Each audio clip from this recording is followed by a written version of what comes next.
আসসালামু আলাইকুম। আজকের এই ভিডিওতে আমি ইতালিয়ান ভাষার সবচেয়ে গুরুত্বপূর্ণ 5টি ভার্ব নিয়ে কথা বলবো, যেগুলো খুবই গুরুত্বপূর্ণ। মানে আপনি ইতালিয়ান শিখতে হলে এই 5টা আপনাকে প্রথমত শিখতে হবে। তাহলে শুরু করা যাক, আসুন। 1 নম্বর হচ্ছে এসেরে, মানে হওয়া। 2 নম্বর হচ্ছে আভেরে, মানে কোনো কিছু থাকা অর্থে, হওয়া অর্থে এমন।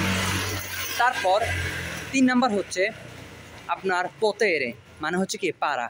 তারপর হচ্ছে বোলেরে 4 নাম্বার, মানে কি চাওয়া। তারপর হচ্ছে কি আপনার দোভেরে, মানে কি কোনো কিছু অবশ্যই করা। এবার আসুন, এসেরে আপনি শিখবেন কেন? মেবি এসেরে শিখবেন এই জন্য যে আমরা বলি যে এসেরে থেকে আসে ইও সোনো, তু সেই, লুই লেই, noi siamo, voi siete, loro sono, io sono Nahidul, আমি নাহিদুল, তু সেই শফিক, তুমি শফিক, লুই ফারুক, সে ফারুক, তো noi siamo amici, আমরা কি বন্ধু।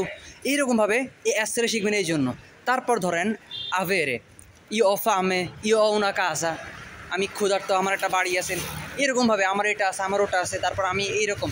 এই জন্য শিখবেন আপনি কি এই আভেরে। তারপর হচ্ছে কি আপনার বোলেরে। বোলেরে মানে কি চাওয়া, ইও voglio andare, আমি যেতে চাই। এই যে আন্দারে বেরবোটা আছে, এই যে বোলেরে শেখার পর আপনি শুধু আন্দারে ব্যবহার করবেন, শুধু তর্নারে ব্যবহার করবেন, শুধু বেদেরে ব্যবহার করবেন। ইও voglio vedere, আমি দেখতে চাই। ইও voglio sapere, আমি জানতে চাই। ইও voglio capire, আমি বুঝতে চাই। এই যে বোলেরে। তারপর vogliamo andare, আমরা যেতে চাই। এরকমভাবে বোলেরে শিখতে হবে। তারপর হচ্ছে আপনার কি পোতেরে, ইউ posso fare, আমি করতে পারবো। তু puoi fare, তুমি পারবে। তারপর lui lei può fare, সে পারবে। possiamo fare, আমরা পারবো। এই যে কনজুগেশন, এই যে পোতেরের কনজুগেশন, এগুলো শিখতে হবে। তারপর হচ্ছে কি আপনার কি দোভেরে, মানে কি মানে অবশ্যই কোনো কিছু করা। io devo mangiare perché ho fame, আমাকে খেতে হবে কারণ আমি কি ক্ষুধার্ত। io devo conoscere, আমাকে চিনতে হবে।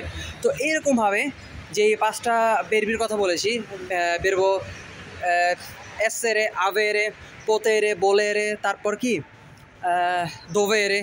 তো এই 5টি বের প্রথমত শিখতে হবেই। তারপরে এই বেরবিগুলোর সাথে যেমন আন্দারে, তারপর হচ্ছে কি আপনার মাঞ্জারে, এগুলো গুরুত্বপূর্ণ। এগুলো তারপর এই লেভেলে আসে। তো এইরকমভাবে 5টি বেরবি আগে প্রথমে শিখে নেবেন। অন্যান্য বেরবির সাথে কনজুগেশন করতে, অন্যান্য বাক্য নতুন তৈরি করতে এই 5টি বের খুবই গুরুত্বপূর্ণ। আশা করছি ভিডিওটি বুঝতে পেরেছেন। ভিডিওটি আপনাদের কাজে আসবে, এটাই প্রত্যাশা। পেজটি ফলো দিয়ে রাখবেন। ইনশাল্লাহ সামনে তো আরও ভালো ভিডিও করার চেষ্টা করবো আপনাদের জন্য। আসসালামু আলাইকুম।